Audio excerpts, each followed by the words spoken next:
La última mesa de esta tarde, antes de la ceremonia de clausura, es la mesa de tecnología que va a estar moderada por Greg Werner, que es coordinador del Comité Técnico de Amexipac. Y nos acompaña por parte del SAT Antonio Obregón Mayorga, administrador de Arquitectura Tecnológica. Muchas gracias, Antonio, por acompañarnos. Nos acompaña también Alejandro Ríos Diegues, director general adjunto de Proyectos de Gobierno Digital de la Secretaría de la Función Pública.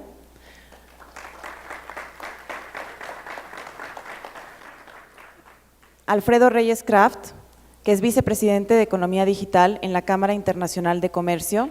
Alfredo es doctor en Derecho por la Universidad Panamericana, con especialidades en Derecho Económico, Corporativo, Laboral y del Sistema Financiero Mexicano y Bancario. Es profesor y catedrático integrante del Grupo Impulsor de la Legislación en materia de comercio electrónico. Ha sido perito ante los órganos del PJF en materia de Derecho Informático y es autor del libro La firma electrónica y las entidades de certificación.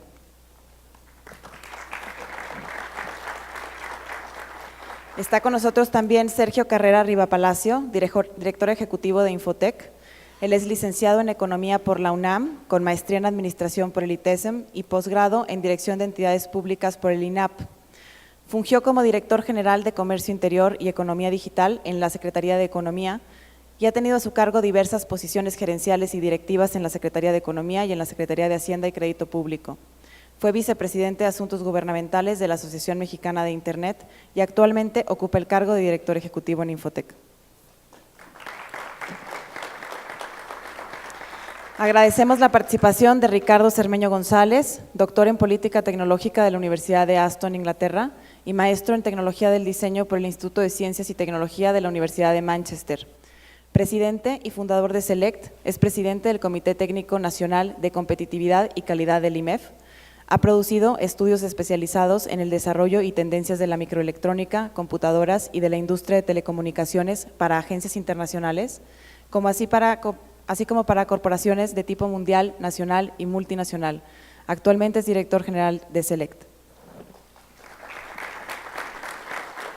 Bien, cedo la palabra a Greg Werner para iniciar con esta mesa de tecnología. Muchas gracias, Nelly. Bueno, nos gustaría empezar con Alejandro. Bueno, primero que todo, muchas gracias por asistir al evento. Y muchas gracias a todos por estar aquí hasta tan tarde. Ha sido un día maratónico, pero un tema muy interesante. Alejandro, nos gustaría empezar con una pregunta o tus comentarios sobre cómo ven la inversión de tecnología y la automatización de procesos en México comparado con otros países. Y como nos han dicho muchas personas, incluyendo un profesor que tuve, las computadoras son mucho mejores en automatizar procesos que los seres humanos. Entonces este tema del CFDI nos ayuda a automatizar procesos internos y con nuestros socios de negocio. No sé si podría comentar un poquito al respecto. Claro que sí, buenas tardes. Totalmente de acuerdo contigo. En el gobierno federal actualmente estamos convencidos que el uso de las tecnologías de la información y comunicación son un aliado para incrementar la competitividad del país, para eficientar la función del gobierno y para facilitar a los emprendedores y a la ciudadanía en general el acceso con el gobierno. En este sentido, me dices cómo se mide en comparación con otros países. Actualmente el gobierno federal está tomando como base indicadores internacionales, entre ellos el que más nos está ayudando para medirnos en este rubro es el Banco Mundial a través de su reporte Doing Business. El último que se creó fue el de Doing Business México 2012. En este orden de ideas les podemos decir que la automatización de procesos es uno de los factores más importantes que están midiendo este reporte. Asimismo, que ya existen ejemplos muy puntuales y esfuerzos que nos han ayudado a mejorar en los rankings de este reporte. Por ejemplo, por citar un ejemplo, en el ámbito federal, en las administraciones pasadas, hubo un esfuerzo muy importante que hay que reconocer, que es el portal Tu Empresa, que a lo mejor algunos ya conocen, que es operado por la Secretaría de Economía, donde permitió automatizar procesos para la creación de empresas y facilitar al emprendedor el camino arduo, pero solo a nivel federal, que tienen que recorrer para lograr abrir un negocio. Por otro lado está de parte del SAT, que a lo mejor ahondarán un poquito más en el tema el experto, se encuentra la ventanilla única de comercio exterior, que logró automatizar 165 trámites relacionados con la actividad aduanera, obviamente digitalizarlos y reducir tiempos de esperas para todos los exportadores e importadores. Dichos esfuerzos han permitido que a México avanzar a México en los tableros internacionales que están midiendo el Doing Business. Por ejemplo, hemos avanzado 5 posiciones en el reporte Doing Business 2013 comparado con el del 2012, ¿no? Perdón, con el reporte del 2011. Y esto lo logramos con estos 2 simples esfuerzos, digo simples sin demeritar el gran esfuerzo que se logró. Imagínense si lográramos digitalizar el 100% de los trámites en el gobierno federal y asimismo los de los otros 2 niveles de gobierno. Nos permitiría estar en las primeras posiciones en estos rankings. Por otro lado, les voy a mencionar un esfuerzo que se está realizando en los estados y los municipios. Voy a poner como ejemplo a Colima. Colima actualmente ha logrado digitalizar al 100%, por poner un ejemplo nada más, su registro público de la propiedad y del comercio. Es decir, que los notarios pueden aperturar una empresa, registrarla en su registro público del comercio en tan solo 30 minutos en promedio. Esto es un avance impresionante, digo, los que sean abogados o notarios sabrán de qué estoy hablando y de la importancia que tiene esto en el impacto económico y en la creación y en la facilidad para un emprendedor, desde que se le ocurre una idea hasta que la logra plasmar en la apertura de su negocio o de su changarro, como se dijera coloquialmente. Otro de los esfuerzos enfocados más a la sociedad civil en general es que actualmente Colima es de los pocos, o si mal no recuerdo, el único estado que permite que se consulte en línea o que se tramite en línea una copia certificada del acta de nacimiento de los colimenses. Hoy por hoy sabemos que si alguien está fuera de su estado o incluso fuera del país, un ciudadano mexicano, tiene que solicitar su acta de nacimiento. Hoy los colimenses lo pueden hacer desde cualquier parte del mundo y lo pueden imprimir desde sus casas en una hoja con papel bond, con una firma, con el uso de la firma electrónica avanzada que están ellos promoviendo en su estado. Esto es un proceso muy importante que obviamente nos habla de cuán importante es la tecnología, el uso de las tecnologías de la información y comunicación para la automatización de procesos y para la reducción de tiempos de respuesta al ciudadano. Esfuerzos como estos a nivel federal y en estos estatal, por citar, como dije, pocos ejemplos, nos han permitido seguir avanzando en los tableros internacionales. Por ejemplo, en el último reporte como ya lo mencioné, del Doing Business, pero del 2012, en el ámbito de México, logramos avanzar en comparación del 2006 a reducir los tiempos de apertura de un negocio de 75 días a 50 días en promedio.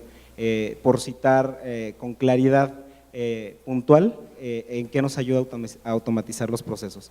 Con esto les quiero decir que el gobierno federal está convencido de que la digitalización de los procesos a través del uso de las tecnologías de la comunicación e información es una prioridad. Tan es así que el compromiso del presidente de la República, el compromiso número 42, establece que se creará una instancia coordinadora de la agenda digital para esta administración. Actualmente ya fue creada el pasado mes de abril, es la coordinación de la Estrategia Digital Nacional a cargo de la licenciada Alejandra Lagunes, y esta coordinación actualmente vive en la oficina de la Jefatura de la Presidencia de la República. Con esto enfatizamos que es una prioridad para esta nueva administración la automatización de procesos a través de la digitalización de trámites y servicios que brinda el gobierno. No sé qué más, no sé si sea suficiente. No sé si otro panelista tenga algo que contribuir a la pregunta. Buenas tardes a todos. Hay un dato curioso, yo creo que el SAT ahí fue de los punta de lanza prácticamente. Hace 10 años el SAT tenía el 5% de sus trámites en el mundo digital.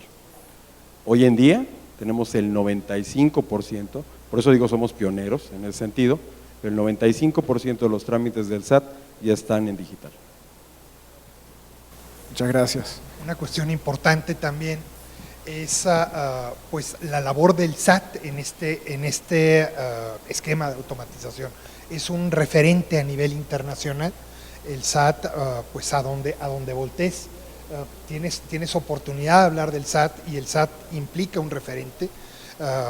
México forma parte de la OCDE hay un subgrupo de servicios financieros, bueno, y también un subgrupo de servicios fiscales, y hay un subgrupo electrónico.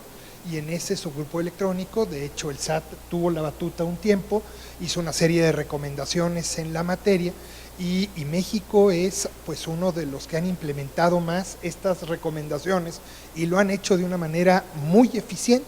Podríamos decir que hoy por hoy en materia de firma electrónica el SAT es punta de lanza, es el certificador más grande del mundo, ¿no? Entonces, por los certificados digitales que ha emitido, pues es de verdad grande. O sea, la verdad es que debemos estar muy orgullosos de lo que ha logrado el SAT en estas materias. Por último, yo creo que sería importante comentarles un poco de qué manera impacta, por ejemplo, para un ciudadano el que se digitalicen estos trámites. Hablando otra vez del acta de nacimiento, le ahorramos al ciudadano la vuelta al registro civil, le ahorramos al ciudadano el tiempo de traslado, le quitamos carga administrativa en este sentido, le reducimos costos porque hay ciudadanos que es sumamente costoso trasladarse a una oficina del gobierno para realizar un trámite. Asimismo, le facilitamos el hacerse de un trámite en menor tiempo desde la comodidad de su casa, los 365 días del año, desde cualquier dispositivo de escritorio o laptop, ¿no? Digo, esto es para medir más o menos el impacto. Por ejemplo, hoy por hoy, en la mayoría de los estados, si unos padres de familia quieren registrar a su hijo, no importa si trabajan, no importa qué es lo que tengan que hacer, tienen que llegar a las 3 de la tarde, por ejemplo, a la oficina del registro civil, porque si no les cierran la oficina del registro civil, pero a las 3 porque a las 3 se cierra, ¿no? Digo, es por poner un ejemplo de qué manera podemos impactar positivamente a la ciudadanía y a los emprendedores, ¿no? Y me disculpo, me tengo que retirar por otros compromisos. Muchísimas gracias. Muchas gracias.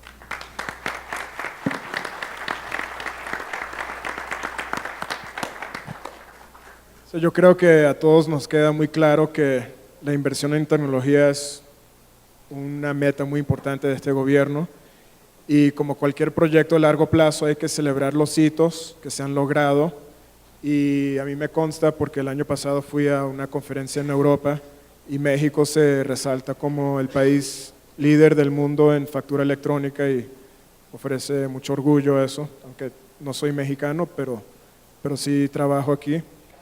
Bueno, llevo 10 años aquí. Y eso nos lleva a la siguiente pregunta que se rumora mucho en el mercado es, bueno, de aquí a diciembre, ¿cómo le van a hacer para montar a tantos contribuyentes al esquema de comprobante fiscal digital por internet? Y aquí tenemos como dicen, al mero mero, él está en la trinchera todos los días. ¿Mito o realidad, Antonio? ¿Podemos lograr la adopción de CFDI de aquí a enero? Buena pregunta, Greg. De entrada, es la pregunta de los 64,000. Yo me atrevo a decir que es una realidad. Y déjame explicarte por qué. Desde que nació CFDI, desde que nació la factura electrónica, el CFD, lo hemos mal llamado factura electrónica, pero desde que nació el CFD, nació bajo un estándar a solicitud obviamente de los contribuyentes y se dio como una facilidad. En este mundo electrónico se buscó tener, a final de cuentas, transparencia tecnológica, neutralidad, no casarnos con ninguna marca, no casarnos con una tecnología específica, algo que fuera neutral y que cualquier contribuyente lo pudiera, a final de cuentas, absorber y que lo pudiera integrar. Así nació la factura electrónica en aquel entonces, el CFD. Hablando un poco como tecnólogo, la versión 2.0. La versión 1.0, digamos, fue nuestra beta interna. El CFDI viene a ser la versión 3.0 de la factura. Pero en el momento que nace, o desde que va a nacer, nos piden al área de tecnología del SAT, por favor, mantén compatibilidad hacia atrás. No lo cambies mucho, no cambies mucho el estándar. Y lo hicimos. ¿Por qué? Porque a final de cuentas estamos respetando nuestra base instalada de usuarios. Aquí hay una cuestión que decimos los tecnólogos, cuando pasas de la versión 1.0 a la 2.0 no puedes sacar a todos los usuarios y volverlos a meter. Por eso Dios no ha hecho el mundo 2.0, no puede sacar a toda la humanidad y volvernos a meter. Entonces, respetamos eso. Pasar de CFD a CFDI es sencillo. La realidad es que un CFDI es retrocompatible con un CFD. Si ya hiciste una inversión, si ya tienes el know-how de cómo hacer CFDs, hacer un CFDI simplemente es pasar por un proceso de ver que estás haciendo bien tu CFDI, y ese proceso es la certificación que brinda un PAC. Entonces, ¿sí puede ser una realidad? Sí. Para quien ya está usando CFD, incluso es más sencillo poder subirse al esquema. Hay que subirse las mangas, pero se puede. Sí. Bueno, aquí tenemos al doctor Kraft, que me dio gusto conocerlo cuando llegué a México.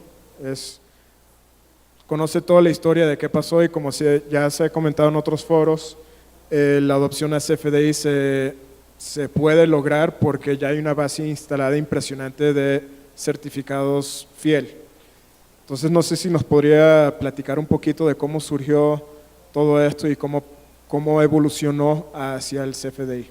Muchas gracias, Greg. Oye, cuando ya te empiezan a preguntar de cuestiones de historia, te entra un complejo de anciano que no puedes con él, ¿no? ¿Verdad que sí? No, pues mira, gracias a Dios estoy hablando solo de la FIEL y del certificado digital y del certificado de sello digital, porque si ya me empiezan a platicar de los fenicios, tendría que preocuparme un poco más. Pero, bueno, pues una cuestión interesante, la firma electrónica, como todos ustedes saben, se presenta, hay una firma electrónica en México, es un modelo de firma que nació con una ley modelo de un CITRAL en materia de comercio y de firma electrónica. Esa ley modelo se adoptó en México en agosto del 2003, en una reforma al Código de Comercio, y en esta reforma al Código de Comercio se le dan facultades específicas a Banco de México para fungir como autoridad registradora central. Y con estas facultades y una reforma al Código Fiscal que se dio justo al año siguiente, en 2004, pues surge la firma electrónica, en materia fiscal. Esta firma electrónica, bueno, pues surgió bajo un modelo, una acreditación por parte de nuestro Banco Central. El SAT no se acredita solo, sino pues con la acreditación que le da en su calidad de prestador de servicios de certificación, el Banco de México puede emitir certificados. Hasta ahí todo estuvo muy bien. Empezó a emitir certificados y pues tuvo mucho éxito en la generación de estos certificados. No fue fácil, fue una experiencia traumática y difícil, porque fue cambiar con pues toda una forma de pensar, toda una forma de adecuar. ¿Se recuerdan ese comercial de Papelito Habla de Profeco? Pues qué difícil y qué tanto trabajo ha costado poder darle la vuelta a la tortilla en relación con esos temas. Se logró, se implementó, y a petición de la industria, y aclaro, a petición de la industria, fue Cemex quien solicitó una facilidad al SAT para poder emitir facturas electrónicas. ¿Por qué? Porque el proceso de comercio, el proceso comercial, no podía generarse de punta a punta electrónico, porque necesariamente tenía que aterrizar en un papelito que se llamaba factura. Entonces, ya la industria le pide al SAT pues esta facilidad, y el SAT le da esta facilidad utilizando un medio importante. Él decía, bueno, pues a mí me interesa promover la adopción de la firma electrónica, vamos a incorporar este mecanismo de autenticación que estoy utilizando como firma electrónica en estos comprobantes fiscales digitales, utilizando un modelo bien interesante, de verdad bien interesante, porque es un certificado digital de destino específico, ¿no?, para la emisión de las facturas. Cuestión que es perfectamente legal y funcional. Entonces, inició el modelo como una facilidad a las empresas, y el SAT se ha dado cuenta que pues es una gran facilidad, ha sido muy útil y se ha integrado perfectamente bien a nuestro esquema productivo. Y de ahí se ha desarrollado, tal y como conocemos, el esquema del comprobante fiscal digital. Esa no tiene gran ciencia, es un modelo histórico, pero lo que sí es muy importante puntualizar es de que partió de nosotros, es decir, nosotros mismos como industria nos volteamos al SAT a solicitar esta facilidad administrativa de facturación electrónica. No nos espante que ahora precisamente esta facilidad, bueno, pues está volviendo un estándar nacional. Muchas gracias. Y en cuanto a la preocupación, voy a dirigirme ahorita con Alejandro. Bueno, perdón, con Ricardo. ¿Podría voltear un poquito el orden? Sergio, ¿continuamos contigo? ¿O no, Ricardo? Sergio. Sí. Bueno, en el futuro de la automatización de los procesos, ya se han hablado mucho de la integración entre diferentes ERPs, entre socios de negocio, procesos internos. Alejandro nos ayudó a entender un poquito cuál es el patrocinio que tenemos a nivel gobierno, pero ¿qué otros beneficios nos podría traer esta automatización que nos permite el CFDI? Miren, buenas tardes primero, muchas gracias por la invitación. Yo lo que les pediría es que imagináramos un triángulo y en cada uno de sus vértices un tópico que es muy relevante para hablar de cómo se podría ver el impulso que nos da la adopción de esta solución tecnológica en la actividad general. El primer vértice es el del andamiaje jurídico. Y el andamiaje jurídico es algo que se ha venido construyendo, como ya relataba con toda puntualidad Alfredo, acerca de cómo hacer seguro todas estas transacciones para comodidad de quien la genera, de quien la recibe, de quien la fiscaliza y de un tercero interesado en algún momento del tiempo. Hacer toda esa reforma es un proceso que, si lo viéramos geológicamente, deja capas que van desde piezas fundamentales de la legislación, el orden máximo que nosotros tenemos, hasta normas y estándares que permiten el que se, haga efectiva la seguridad de las personas. Yo creo que México tiene que estar muy cómodo por la fortaleza jurídica que todo ese trabajo, tanto de los profesionales de la materia como de los propios diputados y de los funcionarios públicos que han tenido responsabilidades en la materia, han podido construir. Quienes en algún momento del tiempo nos tocó participar o ser espectadores de esa construcción, vemos que no fue un trabajo simple, que cada quien desde su arena defendió lo que entendió era el interés de una autoridad en lo particular, pero al final tenemos un marco jurídico muy robusto que permite el desdoble de toda esta tecnología con plena seguridad. En el segundo vértice les pediría que pensáramos en la tecnología. La tecnología por sí misma ha tenido una, explosión y es una convergencia, de modo tal que hoy ya nadie duda acerca del poder transformador que tiene la convergencia para la vida de las personas.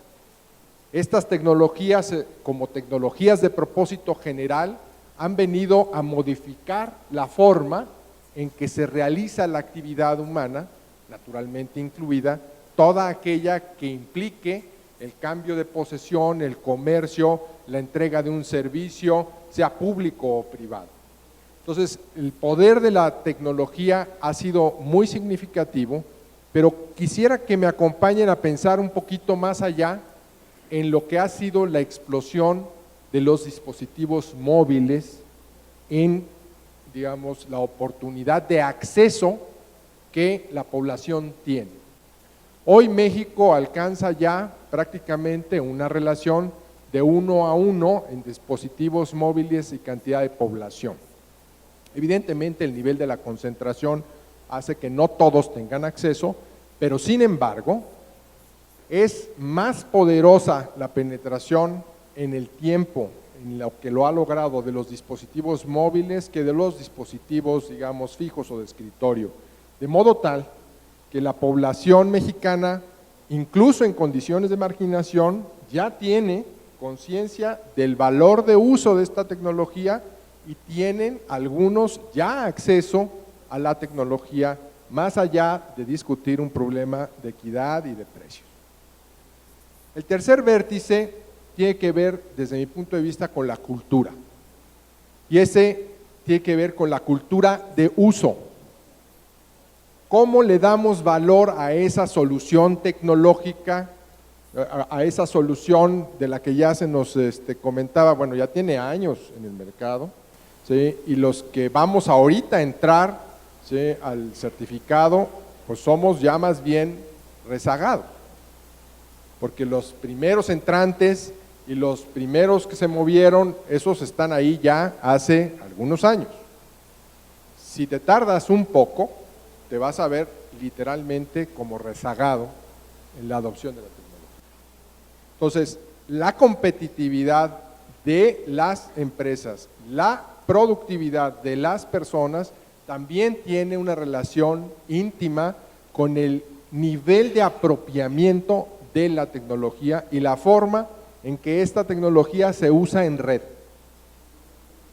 Estamos en un momento en donde la economía que se está formando sigue una lógica de economía de redes. Mientras más grande se hace la red, más valor va teniendo participar en ella, tiene economías crecientes de escala. Entonces, el que se queda fuera pierde oportunidades. Y lo que veo es un acelerado proceso de apropiamiento de esa tecnología, de modo tal que participar en circuitos con el uso de esta tecnología me trae más valor que el que puedo cosechar afuera. Entonces, yo veo un creciente apropiamiento, veo una explosión importante del uso de estas tecnologías, y aun cuando puedo ser muy optimista en cómo lo veo en los próximos años, no dejo de pensar que hay muchos países con los que competimos todos los días que van mucho, pero mucho más adelante. Por eso tiene mucha importancia este tipo de foros que nos ayudan a extender el entendimiento de por qué no puedes sustraerte y por qué tienes una responsabilidad social más allá de lo que hagas con tu empresa, sino jalar a la cadena de proveedores y empujar a la nube de clientes a los que sirves a que vayan empujando en el apropiamiento de esta tecnología.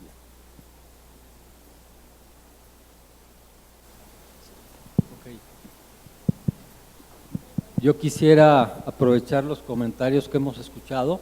Primero que nada, agradecer la invitación, es una gran oportunidad, y tratar de hacer un esfuerzo de retomar las ideas. El tema de la inversión tecnológica es un tema secundario. De los vértices que tocó Sergio, el segundo es tecnología, y el primero son las condiciones jurídicas, ¿no? Eso hemos avanzado mucho.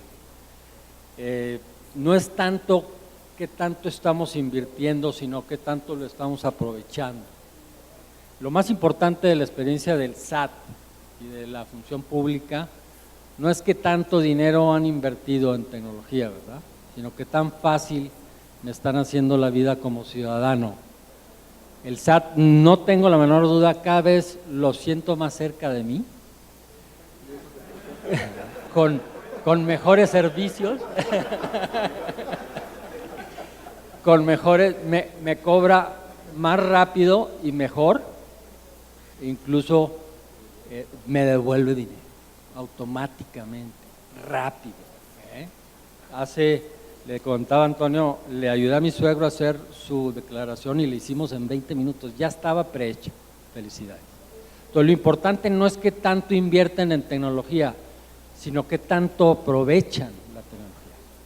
Y lo que más me preocupa a mí no es que traigamos un rezago en el porcentaje de inversión tecnológica, andamos como en un 5% en TIC, tecnologías de información y comunicaciones, contra los países avanzados de 7, 7,5%. Y en tecnología de información es todavía más rezagados, 1.2 contra 3, 4 y 5. Lo que más me preocupa es que desde los 80 la productividad total de los factores del país ha decrecido año con año. Traemos un menos 0.7 comparado con un Corea que ha crecido 2.9. En esos años donde la productividad ha caído, nosotros hemos invertido más y hemos intensificado a la economía en cuanto al capital, hemos desplazado a gente con máquinas, hemos modernizado al país, no a la velocidad que deberíamos, pero sí el capital ha crecido más que el empleo y hemos caído en productividad. ¿Por qué hemos caído en productividad? Por el tercer vértice de Sergio. En mi opinión, la capacidad empresarial, la capacidad organizacional es el recurso, o es uno de los recursos más escasos y mal distribuidos del país. Y la factura electrónica, si la concibes como un elemento, como hemos dicho, de un esfuerzo de integración de procesos y datos, que es la gran oportunidad, obviamente la puedes aprovechar, no ver como un requisito y sí ver como una gran oportunidad. En el 98, hablando de historia también, no me voy a los fenicios, ¿verdad? Podría. Yo me entusiasmé muchísimo cuando empecé a ver el nuevo modelo de servicios internet, que en ese entonces no se llamaba en la nube, hoy son en la nube, mañana le van a cambiar. Los servicios a través de internet son el nuevo modelo para que las pequeñas empresas que no han tenido recursos para integrar sus procesos se integren desde afuera con servicios externos. Las que ya tenían recursos empezaron a integrar desde adentro con las RPs, hacia afuera, a conectar sus proveedores. Entonces yo lo vi como el modelo fabuloso. Y si tú ves a la factura electrónica como un requisito y no como una oportunidad para empezar a integrar tus procesos y tus datos y aumentar tu productividad, si no lo ves así, tenemos que trabajar en el tercer vértice, muchísimo. Porque los servicios a través de internet, en lugar de ser una mala noticia, son la mejor noticia para todas las empresas. No sé si tengan alguna pregunta en la audiencia.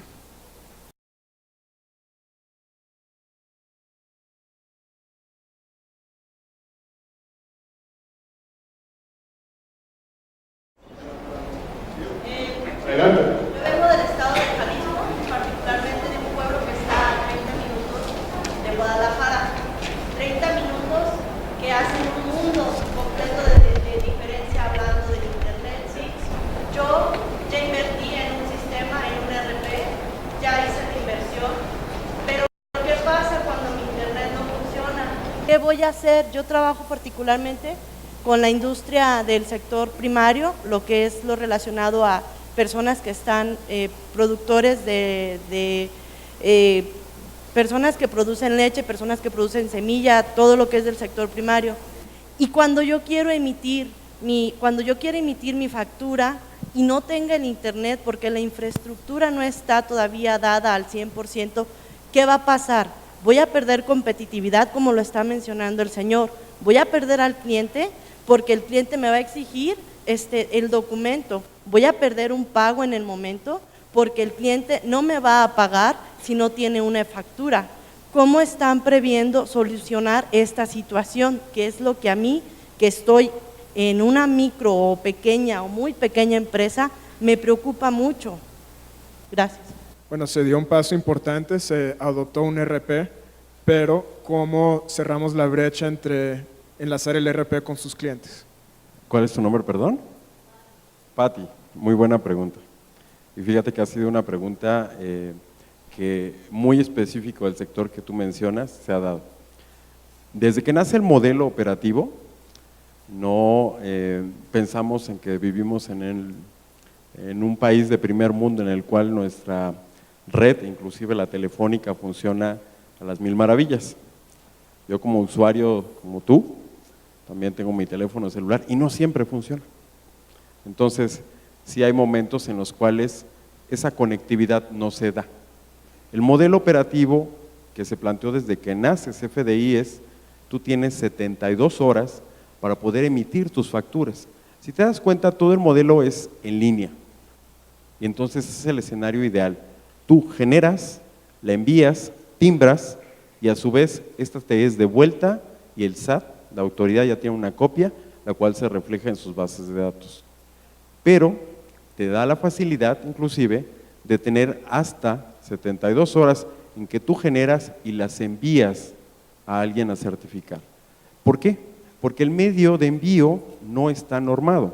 Puede ser que tú la envíes en un USB, si hay algún tipo de no capacidad tecnológica para tener un enlace, o no usar el internet, digámoslo así, o que el internet no fuese estable. Entonces, digamos, cumplimos al menos en tener ese lapso todavía de tiempo para certificación, en el cual 72 horas ha sido hasta hoy en día sumamente bien operable.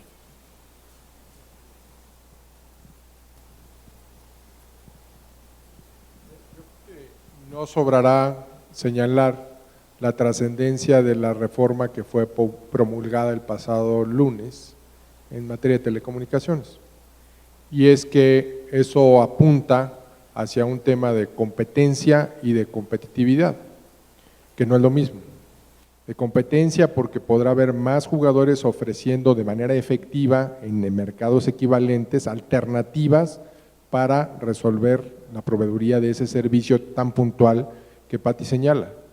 Y competitividad porque mejores niveles de servicio pueden transferirse en estos que son llamados sectores precursores para favorecer la entrega de servicios de las empresas. No es mañana, ¿sí? Pero creo que la solución inteligente que le da el SAT al tema vendrá después a extenderse con el resultado de esa reforma.